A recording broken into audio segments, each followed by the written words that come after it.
4 November 2022 Hindu news റിവ്യൂയിലേക്ക് എല്ലാവർക്കും സ്വാഗതം. ആദ്യത്തെ news, Gujarat to vote in 2 phases, results to be out on December 8. അപ്പോൾ 2 ഫേസിലായിട്ടാണ് ഗുജറാത്തിലെ ഇലക്ഷൻസ് നടക്കാൻ പോകുന്നത്. ഈ വർഷം തന്നെ December 1 December 5 ഇലക്ഷൻസ് നടക്കുന്നത്. Results December 8. ഇമ്പോർട്ടൻ്റ് ആയിട്ടുള്ള കാര്യം, ആം ആദ്മി പാർട്ടിയും വളരെ സ്ട്രോങ് ആയിട്ട് അവിടെ ക്യാമ്പയിനിങ് നടത്തുന്നത്. അതുകൊണ്ട് കോൺഗ്രസ്, BJP അതുപോലെ തന്നെ ആം ആദ്മി പാർട്ടിയും വളരെ കോമ്പീറ്റൻ്റ് ആയിട്ട് മത്സരിക്കുന്നൊരു ഇലക്ഷൻ ആവും. അതുകൊണ്ട് തന്നെ റിസൾട്ട്സ് ഇമ്പോർട്ടൻ്റ് ആയിരിക്കും. Gujarat assembly elections will be held in 2 phases on December 1 and December 5. Chief election commissioner Rajeev Kumar announced here on Thursday. Votes will be counted on December 8. അപ്പോൾ ആരാണ് chief election commissioner? Rajeev Kumar. ഓർത്ത് വെക്കണേ, രാജീവ് കുമാറാണ് ചീഫ് ഇലക്ഷൻ കമ്മീഷണർ. അടുത്ത news എന്ന് പറഞ്ഞാൽ, entry of trucks prohibited as Delhi becomes country's most polluted city. Important ആയിട്ടുള്ള ന്യൂസാണ്. നമ്മൾ കുറേ ദിവസമായി സംസാരിച്ചുകൊണ്ടിരിക്കുന്ന ഒരു കാര്യമാണ്. ഫയർ ക്രാക്കേഴ്സ്, പടക്കങ്ങൾ, അതുപോലെ തന്നെ ആഘോഷങ്ങൾക്കൊക്കെ വേണ്ടി, ദിവാലി ആഘോഷങ്ങളൊക്കെ നടന്നു കഴിഞ്ഞതാണ്. അപ്പോൾ അതിനൊക്കെ വേണ്ടി നമ്മൾ റെസ്ട്രിക്ഷൻസ് ഒന്നും ഫോളോ ചെയ്യാത്ത ഒരവസ്ഥ ഉണ്ടായിരുന്നു എന്ന് ഹിന്ദു മുംബൈ റിപ്പോർട്ട് ചെയ്തിരുന്നു. അതുപോലെ സ്റ്റബിൾ ബേണിങ്, അതുപോലെ ഫാം ഫയേഴ്സ്, പഞ്ചാബിലെ ഫാം ഫയേഴ്സ് ഇപ്രാവശ്യം ഫാമിലുള്ള തീയും അതുണ്ടാക്കിയ എക്സോസ്റ്റൊക്കെ എന്തിന് കാരണമായി എന്നാണ് പറയുന്നത്? ഡൽഹിയിൽ എയർ പൊല്യൂഷൻ വേഴ്സൺ ചെയ്യാൻ കാരണമായി എന്നാണ് പറയുന്നത്. അതുകൊണ്ട് തന്നെ ഇത് വളരെ ഇമ്പോർട്ടൻ്റ് ആയിട്ടുള്ള ന്യൂസാണ്. ഇതിന് പെട്ടെന്നുള്ള റെമഡീസ് എടുത്തേ പറ്റും. ഇപ്പോൾ താൽക്കാലികമായിട്ടുള്ള റെമഡി എന്താ എടുത്തു എന്നാണ് പറയുന്നത്.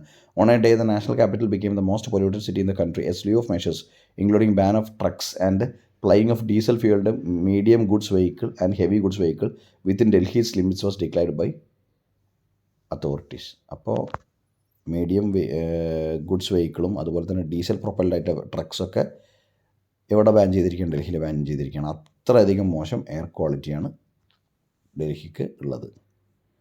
പഞ്ചാബിൽ ഈ പറഞ്ഞ സ്റ്റബിൾ ബേണിങ്ങും അതുപോലെ തന്നെ ഫാമിലുണ്ടാകുന്ന എക്സോസ്റ്റ്, അതായത് ഈ മറ്റ് റിമൈൻസ്, പ്ലാന്റ്സ് റിമൈൻസ് അല്ലെങ്കിൽ അഗ്രികൾച്ചർ റിമൈൻസ് ഒക്കെ കത്തിക്കുന്ന ആ എക്സോസ്റ്റ് കാരണം ഡൽഹി പോലുള്ള സ്ഥലങ്ങളിൽ ഭയങ്കരമായ പ്രശ്നം, എയർ ക്വാളിറ്റി പ്രശ്നം ഉണ്ടായിട്ടുണ്ട് എന്നാണ് പറഞ്ഞത്. അപ്പോൾ പഞ്ചാബിനത് കൺട്രോൾ ചെയ്യാൻ പറ്റിയില്ല എന്നാണ് ഡൽഹി അക്യൂസ് ചെയ്യുന്നത്.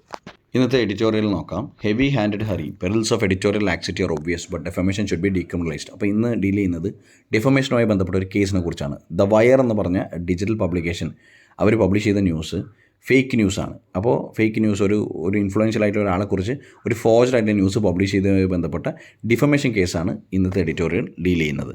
അപ്പോൾ ഇത് പറഞ്ഞിരിക്കുന്നത്, ഏതെങ്കിലും ഒരു ഫോൾസ് ന്യൂസ് ഏതെങ്കിലും ഇൻഫ്ലുവൻഷ്യൽ ആയിട്ടുള്ള ഒരാളെക്കുറിച്ച്, ഒരു പൊളിറ്റിക്കലി ഇൻഫ്ലുവൻഷ്യൽ ആയിട്ടുള്ള ഒരാളെക്കുറിച്ച് പറയുമ്പോൾ അത് ആ മീഡിയ പബ്ലിക്കേഷൻ എന്ന് പറയുന്നത് ഗവൺമെൻറ്റിൻ്റെ ക്രിട്ടിക്കായി വർക്ക് ചെയ്യുന്നൊരു മീഡിയ ആണെങ്കിൽ ഉണ്ടാക്കുന്ന എഫക്റ്റ് എന്ന് പറഞ്ഞാൽ ഡിസ്പ്രപ്പോർഷണലി സിവിയർ ആണെന്നാണ് പറഞ്ഞത്. അതിഭീകരമായ റിസൾട്ട്സാണ് ഇത് ഉണ്ടാക്കുന്നത്. കാരണം എന്താ? എക്യൂസ് ചെയ്തിരിക്കുന്ന ആൾ ആരാണ്? പൊളിറ്റിക്കലി വളരെ ഇൻഫ്ലുവൻഷ്യൽ ആയിട്ടുള്ള ആളാണ്. അതുപോലെ തന്നെ ഈ പറയുന്ന ഗവൺമെൻറ്റിൻ്റെ ക്രിട്ടിക്കായി വർക്ക് ചെയ്യുന്നത്, ഗവൺമെൻറ്റിനെ ക്രിട്ടിസൈസ് ചെയ്യുന്ന ഒരു പബ്ലിക്കേഷനുമാണ് ആ പറഞ്ഞ ഫോർജ്ഡ് ആയിട്ടുള്ള ന്യൂസ് പബ്ലിഷ് ചെയ്തതെങ്കിൽ ഉറപ്പായിട്ടും സിവിയറിറ്റി എന്ന് പറയുന്നത് ഹയസ്റ്റ് ലെവലിലായിരിക്കും എന്നാണ് പറയുന്നത്. What happens when there is A grave lapse in editorial judgment and something false gets published? If the report is against someone who wields influence, the media institution concerned is not the critic of the government, the consequence might turn out to be disproportionately severe.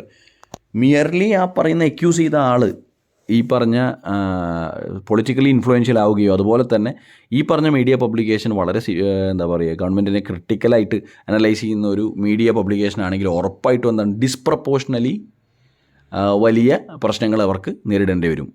ഗവൺമെൻറ്റിനെതിരെ criticise ചെയ്യുന്ന ഒരു media പബ്ലിക്കേഷനാണ് wire.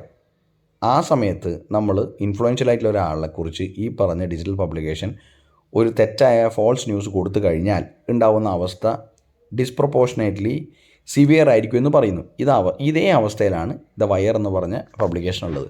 Digital publication the Wire finds itself in precisely this predicament after a series of it stories has been discredited due to what it admits is fabricated evidence provided by one of its own consultants. അവരുടെ consultants തന്നെയാണ് ഈ false ആയിട്ടുള്ള evidence കൊണ്ടുവന്ന് publish ചെയ്തിരിക്കുന്നത്. അതുകൊണ്ട് തന്നെ അവർ സമ്മതിക്കുന്നുണ്ട് അത് fabricated evidence ആണ്. എന്താണ് പ്രശ്നമെന്ന് നോക്കാം. ഇതിൽ social media giant Meta's XCheck program, മെറ്റയുടെ എക്സ്ചെക്ക് പ്രോഗ്രാം എന്ന് പറഞ്ഞൊരു പ്രോഗ്രാമുണ്ട്. എന്തുമായി ബന്ധപ്പെട്ടതാണ്? ഇതൊരു പ്രിവിലേജാണ്. എന്താണ് പ്രിവിലേജ്? അതായത് ഈ പ്രിവിലേജുള്ള ആൾക്ക് സോഷ്യൽ മീഡിയയിൽ കാണുന്നൊരു പോസ്റ്റ് റിപ്പോർട്ട് ചെയ്യാനും ഒരു ചോദ്യവും കൂടാതെ, ഒരു എക്സ്പ്ലനേഷനും കൂടാതെ റിമൂവ് ചെയ്യിക്കാനുള്ള അധികാരം ഉണ്ടെന്നാണ് പറയുന്നത്, പ്രിവിലേജ് ഉണ്ടെന്നാണ് പറയുന്നത്.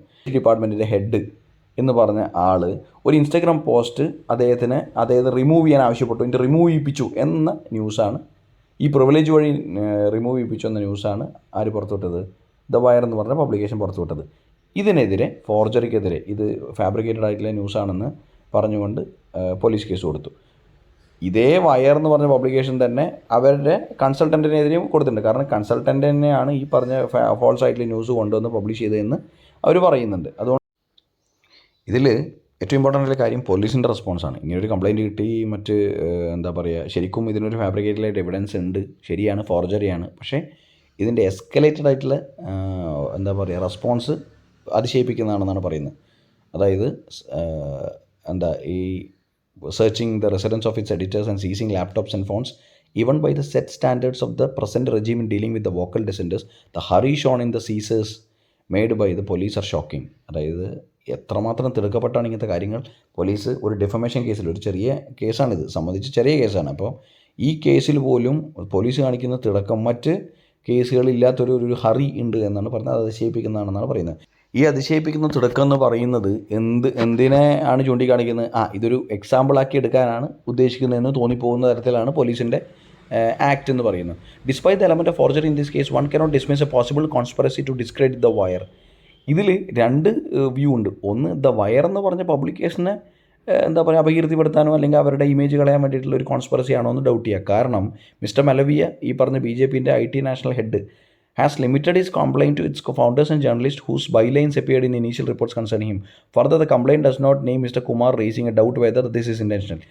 ഈ ഫോൾസ് ന്യൂസ് കൊടുത്തു, ഇൻറ്റൻഷനലി ഇയാൾ ചെയ്തു എന്ന് പറഞ്ഞ മിസ്റ്റർ കുമാറിനെ ഒന്നും ചെയ്യാതെ, അയാൾക്കെതിരെ കംപ്ലയിൻറ്റ് കൊടുക്കാതെ, ഫൗണ്ടേഴ്സിനും മറ്റ് എന്താ പറയുക ഇയാൾക്കെതിരെ പറഞ്ഞ ആൾക്കാർക്കാണ് കംപ്ലയിൻറ്റ് കൊടുത്തത്, അവർക്കെതിരെയാണ് കംപ്ലയിൻറ്റ് കൊടുത്തിരിക്കുന്നത്. അത് ഈ പറഞ്ഞ ഇൻറ്റൻഷനലായിട്ടാണോ, ഇൻറ്റൻഷണൽ ഡിഫേമിംഗ് ആണോ, അല്ലെങ്കിൽ ഈ പറഞ്ഞ ഇമേജ്, ദ വയർ എന്ന് പറഞ്ഞ പബ്ലിക്കേഷൻ ഈ ഗവൺമെൻറ്റിൻ്റെ ക്രിട്ടിക് ആയതുകൊണ്ട് ഈ ക്രിട്ടിക്കായിട്ടിരിക്കുന്ന, ഈ ക്രിറ്റിസിസം കാണിക്കുന്ന ഈ പറഞ്ഞ വയർ എന്ന് പറഞ്ഞ പബ്ലിക്കേഷനെ ഒതുക്കാൻ വേണ്ടി ചെയ്ത കോൺസ്പിറസി ആണോ എന്നും ഡൗട്ട് ചെയ്യാൻ സാധ്യത കാണുന്നുണ്ട് എന്നാണ് പറയുന്നത്. ഈ പറയുന്ന ഡെഫമേഷൻ തന്നെ ഇത് മിസ്യൂസ് ചെയ്യാനുള്ള സാധ്യത കൂടുതലാണെന്ന് പറയുന്നത്. Case highlights the continuing hazard of having defamation on the criminal statute to be exploited by influential state-backed actors rather than a civil remedy to aggrieved individuals. അപ്പോൾ ഇത് മിസ്യൂസ് ചെയ്യാനുള്ള സാധ്യത ഇങ്ങനെയുള്ള ഇൻസ്റ്റൻസിൽ കൂടുതലാണെന്ന് പറയുന്നു. ഇമ്പോർട്ടൻ്റ് മറ്റൊരു ആംഗിൾ എന്ന് പറയുന്നത്, ഇങ്ങനെയൊരു ഡിജിറ്റൽ പബ്ലിക്കേഷൻ, ഇങ്ങനെയൊരു ഫോർജ്ഡ് ആയിട്ടുള്ള ന്യൂസ് വിൽഫുള്ളി പബ്ലിഷ് ചെയ്യുമോ എന്നുള്ള ചോദ്യമാണ്. എല്ലാവർക്കും അറിയാം, ഒരുപാട് ക്രോസ് ചെക്സ് ഉണ്ട്, ഒരുപാട് മെത്തേഡ്സ് ഉണ്ട്. ഇപ്പം പെട്ടെന്ന് തന്നെ ഇങ്ങനെയുള്ള ഫോർജ്ഡ് ആയിട്ടുള്ള ന്യൂസസ് കണ്ടുപിടിക്കാൻ പറ്റും. അതുകൊണ്ട് തന്നെ ഒരു ഡിജിറ്റൽ പബ്ലിക്കേഷൻ പബ്ലിഷ് ചെയ്യുന്ന സമയത്ത് അവർ വിൽഫുള്ളി ഇങ്ങനെയൊരു തെറ്റായ ഇൻഫർമേഷൻ കൊടുക്കുമെന്ന് പറയുന്നതിൽ ഒരു അസ്വാഭാവികതയുണ്ട്, ഒരു എന്താ പറയുക, ഒരു ലോജിക്കില്ല. അപ്പോൾ the Wire case has no one would wilfully publish a report based on fabricated proof and fake validation by experts under the clear risk of exposure. എന്തായാലും പുറത്തു കൊണ്ടുവരുന്നുള്ള റിസ്ക് അതിലുണ്ട്. അപ്പോൾ എന്തായാലും ഇതൊരു തെറ്റായ കാര്യമാണ്. ഒരിക്കലും ക്രോസ് ചെക്ക് ചെയ്യാതെ ഇങ്ങനെയുള്ള കാര്യങ്ങൾ പബ്ലിഷ് ചെയ്യാൻ പാടില്ല. പക്ഷേ ഡെഫമേഷൻ പോലെയുള്ള കാര്യങ്ങൾ വരുമ്പോൾ പ്രത്യേകിച്ച് ഒരു ക്രിയേറ്റീവ് ക്രിറ്റിസിസം ഇല്ലാതാക്കിയാണ് ചെയ്യുന്നത്. മനസ്സിലായല്ലോ? എപ്പോഴും ഗവൺമെൻറ്റിനെതിരെ ക്രിയേറ്റീവായിട്ടുള്ള ക്രിറ്റിസിസം എന്തിനെ സ്ട്രെങ്തൻ ചെയ്താണ്? ഡെമോക്രസി, അതുപോലെ തന്നെ പോളിസി മേക്കിങ്ങിനൊക്കെ സ്ട്രെങ്തൻ ചെയ്യുന്നതാണ്. അപ്പോൾ അതില്ലാതാക്കാൻ വേണ്ടി ക്രിറ്റിസൈസ് ചെയ്യുന്ന ഓരോ ഫേമിനെയും ഈ രീതിയിൽ കാണാൻ തുടങ്ങിയാൽ അത് പ്രശ്നങ്ങളിലേക്ക് നയിക്കുകയുള്ളൂ. പക്ഷേ എന്ത് പറയുമ്പോഴും ഈ പറയുന്ന ഫോൾസ് ന്യൂസ് ഒരു കാരണവശാലും പ്രൊമോട്ട് ചെയ്യാൻ പാടില്ലാത്തതുമാണ്. ഇത്രയാണ് ഇന്നത്തെ എഡിറ്റോറിയൽ അനാലിസിസ് ഡീൽ ചെയ്യുന്നത്. അടുത്ത ന്യൂസ് എന്ന് പറയുന്നത്, no other country has the locus standi to speak on Kashmir, stresses MEA, Ministry of External Affairs, issuing a detailed response to the China-Pakistan joint statement that was issued during Pakistan Prime Minister Shehbaz Sharif's visit to Beijing on Wednesday. New Delhi said on Thursday that references to Jammu Kashmir were unwarranted. Pakistan ഒരു കാരണവശാലും Jammu and കാശ്മീരിനെ കുറിച്ചുള്ള കാര്യങ്ങൾ ഇടപെടാനുള്ള ഓപ്ഷനില്ല. അത് സംബന്ധിച്ച് ഒരു രാജ്യത്തിനും ഇടപെടാനുള്ള ഓപ്ഷനില്ല. കാരണം എന്താ? നിങ്ങളുമായി റിലേറ്റഡ് ആയിട്ടുള്ള കാര്യമില്ല. No local standi. കാശ്മീർ എന്ന് പറയുന്ന സ്ഥലം പാകിസ്ഥാനുമായിട്ട് യാതൊരു ബന്ധവുമില്ലെന്നാണ് മിനിസ്ട്രി ഓഫ് എക്സ്റ്റേണൽ അഫയേഴ്സ് പറഞ്ഞത്. Ministry response to China Pak statement that criticise politicisation of counter terror issues. അപ്പോൾ കൗണ്ടർ ടെറർ ഇഷ്യൂസിനെ പൊളിറ്റിസൈസ് ചെയ്യരുതെന്ന് പറഞ്ഞൊരു സ്റ്റേറ്റ്മെൻറ്റിനെ കുറിച്ച് പാകിസ്ഥാൻ ജമ്മു കാശ്മീരിനെ കുറിച്ച് പറഞ്ഞപ്പോഴാണ് ഈ പറഞ്ഞ കാര്യം ministry of external affairs clarify ചെയ്ത്. അതായത് ഒരു രാജ്യത്തിനും ജമ്മു കാശ്മീരിനെ കുറിച്ച് പറയാനുള്ള അധികാരമില്ല. കാരണം എന്താണ്? നിങ്ങളുമായി റിലേറ്റഡ് ആയിട്ടുള്ള കാര്യമല്ല. There is no local stand. പിന്നെ ഒരു ഇമ്പോർട്ടൻ്റ് ആയിട്ടുള്ള കാര്യം, child welfare police officers must in all police stations. The ministry of home affairs has asked states, union territories to appoint a child welfare police officer in every police station to exclusively deal with children either as victims or perpetrators. അപ്പോൾ എല്ലാ police സ്റ്റേഷനുകളിലും ഒരു child welfare police officer വേണം എന്നാണ് പറയുന്നത്. Important ആയിട്ടുള്ള ന്യൂസാണ്. അടുത്ത news, Netanyahu allies secure victory in Israel election. Israel ഇലക്ഷനിൽ നെറ്റൻയാഹു ജയിച്ചിരിക്കുന്നത്, ബെഞ്ചമിൻ നെറ്റൻയാഹു. ഇമ്പോർട്ടൻ്റ് ആയിട്ടുള്ള ആളാണ്. അതുപോലെ തന്നെ ഒരുപാട് വർഷം പ്രൈം മിനിസ്റ്ററായി നിന്ന ആളാണ്. The right wing bloc win 64 seats with 32 seats for Netanyahu's Likud party. ഈ പാർട്ടി ഒന്ന് ഓർത്ത് വെക്കുന്ന നല്ലതാണ്. Netanyahu's Likud party. World cup 2020 മാച്ചിൽ Pakistan beat South Africa, keep semi final chances alive. Semi ഫൈനലിലേക്ക് കടക്കാനുള്ള സാധ്യത പാകിസ്ഥാൻ നിലനിർത്തിക്കൊണ്ട് സൗത്ത് ആഫ്രിക്കയെ തോൽപ്പിച്ചിരിക്കുകയാണ്. അപ്പോൾ ഇന്നത്തെ ഹിന്ദു ന്യൂസ് റിവ്യൂ ഇവിടെ അവസാനിക്കുകയാണ്. Thank you so much for listening to the video. നമുക്ക് നാളെ കാണാം. Bye, take care, see U.